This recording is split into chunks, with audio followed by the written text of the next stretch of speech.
নমস্কাৰ। আৰম্ভণিত মই মোৰ পৰমাৰাধ্য শ্ৰী শ্ৰী ভগৱানৰ শ্ৰীচৰণত মই প্ৰণতি জনাম।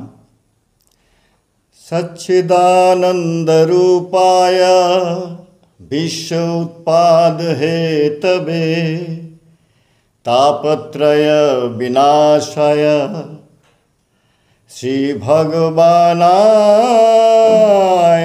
প্ৰণাম্যহম। ভগৱান শ্ৰী শ্ৰী ভগৱান মোৰ পৰমাৰাধ্য। তেওঁ অসমৰ মালিগাঁৱত আধ্যাত্মিক জগতৰ শ্ৰেষ্ঠ অনুভৱ লাভ কৰে।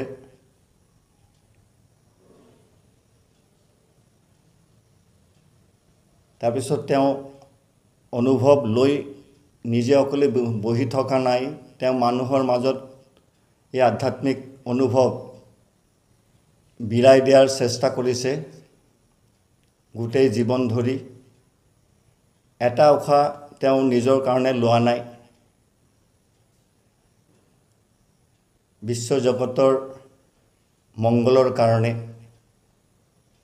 বিশ্ব মানৱৰ কল্যাণৰ কাৰণে তেওঁ নিজৰ জীৱন বিলাই দিছে।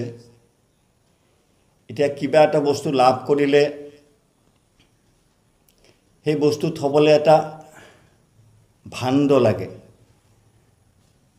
সেই ভাণ্ড হিচাপে তেওঁ গঠন কৰিলে ইণ্টাৰনেশ্যনেল বেদান্ত ছ'চাইটি। 1989 চনত অসম গভৰ্ণমেণ্ট ৰেজিষ্ট্ৰেশ্যন হৈছে ছ'চাইটি। তাৰপিছত 1996 চনত গঠন হয় ইণ্টাৰনেশ্যনেল বেদান্ত ছ'চাইটি বঙাইগাঁও শাখা বৈদিক আশ্ৰম, নতুনপাৰাত অৱস্থিত। যোৱা 2023 মে' মাহৰ 27 তাৰিখে তেওঁ অমৃত লোকলৈ গমন কৰে।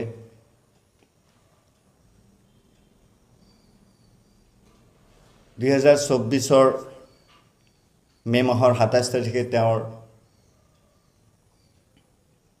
মহাপ্ৰয়াণ দিৱস আমি পাতিছিলোঁ আৰু তেওঁৰ মহাপ্ৰয়াণ তিথি জুন মাহৰ 14 তাৰিখে শ্ৰী শ্ৰী ভগৱানৰ মহাপ্ৰয়াণ তিথি উপলক্ষে ইণ্টাৰনেশ্যনেল বেদান্ত ছ'চাইটি বঙাইগাঁও শাখাই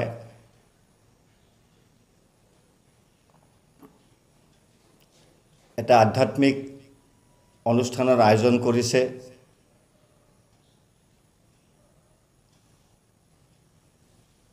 অনুষ্ঠান বঙাইগাঁও নতুনপাৰা অৱস্থিত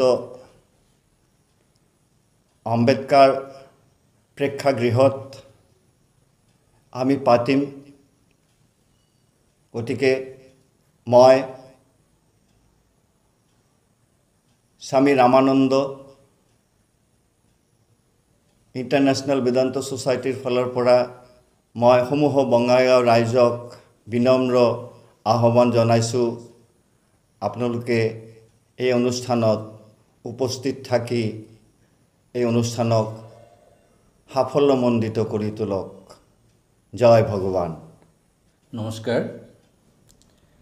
আমাৰ ইণ্টাৰনেশ্যনেল বেদান্ত ছ'চাইটি